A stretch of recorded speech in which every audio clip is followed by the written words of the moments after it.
മണ്ഡല മകരവിളക്ക് ഉത്സവങ്ങൾക്കായി തുറന്ന ശബരിമലയിൽ വൻ ഭക്തജനത്തിരക്കെന്ന റിപ്പോർട്ട്. ഇന്നലെ വൈകുന്നേരം 5 മണിക്കാണ് നട തുറന്നത്. ഇതുവരെ സംസ്ഥാനത്ത് നിന്നുൾപ്പെടെ നിരവധി ഭക്തജനങ്ങൾ ഇന്ന് വൈകുന്നേരത്തോടെ തന്നെ ശബരിമല സന്നിധാനത്ത് എത്തുമെന്നാണ് വിവരം. ശ്രീജിത്ത് ശ്രീകുമാരൻ വിവരങ്ങളുമായി ചേരുന്നു.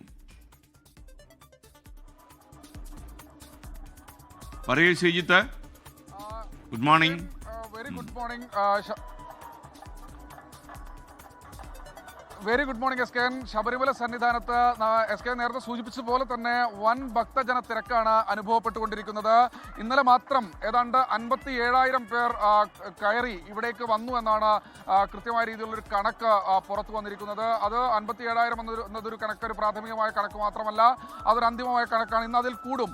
നമ്മൾ ഇന്നലെ മല കയറി ഇങ്ങോട്ട് വരുന്ന സമയത്ത് മരക്കൂട്ടത്തും അതുപോലെ തന്നെ ശരംകുത്തിയിലും ഒക്കെ നിരവധി അയ്യപ്പ ഭക്തന്മാർ കാത്തു നിൽക്കുന്നുണ്ടായിരുന്നു. പമ്പയിലും ഇപ്പോൾ തന്നെ അവിടെ നിന്നുള്ള പോലീസ് ഉദ്യോഗസ്ഥരടക്കം തിരിച്ചു വന്ന് ഇവിടെ വന്ന് സ്പെഷ്യൽ ബ്രാഞ്ച് അടക്കം അറിയിക്കുന്നത് വൻ ഭക്തജന തിരക്കാണ് പമ്പയിലും അനുഭവപ്പെടുന്നതെന്നാണ്. അതായത് മകര മണ്ഡല മഹോത്സവത്തിനായി നട ഇന്നലെ വൈകുന്നേരം 5 മണിക്കായിരുന്നു തുറന്നത്.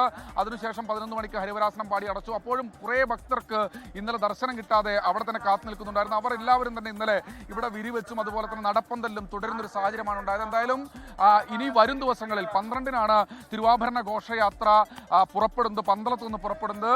അത് ഒരു 14-ാം തീയതി ഇവിടെ വൈകിട്ടോടുകൂടി എത്തിച്ചേരും. അത് തുടർന്നായിരിക്കും അത് തിരുവാഭരണം ചാർത്തിയുള്ള അയ്യപ്പ വിഗ്രഹത്തിൽ ചാർത്തിയുള്ള ദീപാരാധന നടക്കുക. എന്തായാലും വൻ ഭക്തജന തിരക്കാണ്. ഇന്ന് അവസാന ദിവസമാണ്, അതായത് 2025-ലെ അവസാന ദിവസമാണ്.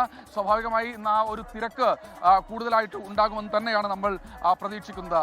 എസ് കെ, ലോകത്തെവിടെയായാലും ഏത് സമയത്തും 24 വാർത്തകളും ഓഗ്മെന്റഡ് റിയാലിറ്റി പാക്കേജുകളും എക്സ്പ്ലെയിനറുകളും വിശദമായി കാണാൻ ഞങ്ങളുടെ യൂട്യൂബ് ചാനൽ നിങ്ങൾക്ക് സബ്സ്ക്രൈബ് ചെയ്യാം.